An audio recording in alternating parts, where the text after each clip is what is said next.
Moi, mon adversaire, c'est Emmanuel Macron. Et ce que je déplore, c'est qu'Éric Zemmour passe plus de temps à taper sur Marine Le Pen, matin, midi et soir. Il va peut-être prendre sa place, tout simplement. Sur Emmanuel Macron. Il va peut-être prendre sa place de première. Vous savez, il y a beaucoup de gens qui rêvent de prendre la place de Marine Le Pen parce que je pense... La première place n'est pas réservée à Marine Le Pen. Dans une élection, dans une compétition, tout est ouvert. Je pense que Marine Le Pen a aujourd'hui la solidité, la crédibilité, la légitimité nécessaire pour être présidente de la République. Tout ce qu'elle a fait depuis 20 ans. Pas Éric Zemmour? Non, parce que je trouve qu'Éric Zemmour, on peut avoir beaucoup de points d'accord, notamment sur le constat sur l'immigration, mais parfois il fait preuve d'une brutalité qui n'est pas nécessaire. Il y a 90% des Français qui considèrent que l'immigration est un problème dans notre pays, qu'il faut l'arrêter. Donc on peut faire ça calmement, fermement, humainement, sans venir jouer avec une boîte d'allumettes à côté de la station. Marine Le Pen est plus humaine qu'Éric Zemmour?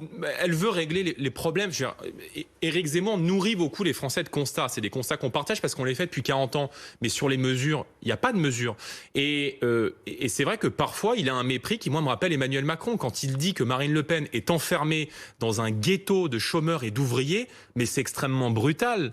Mettez-vous à la place des Français qui entendent ça. Quand il dit que parler du pouvoir d'achat comme le fait Marine Le Pen, c'est méprisable, c'est secondaire, ça n'a rien à faire dans une élection présidentielle. Mais mettez-vous à la place des gens qui ont du mal à finir les fins de mois, qui sont à 10, 15, 20 euros pour finir les fins de mois. Eux, ils trouvent pas ça méprisable que nous parlions du pouvoir d'achat. Donc il y a parfois, je trouve, chez lui, une forme de brutalité qui n'est pas utile et qui ajoute de la division dans une période où les gens ont été divisés par les politiques qu'ont mené Emmanuel Macron. Donc Marine Le Pen, c'est la candidate de la paix civile et de l'union entre les Français.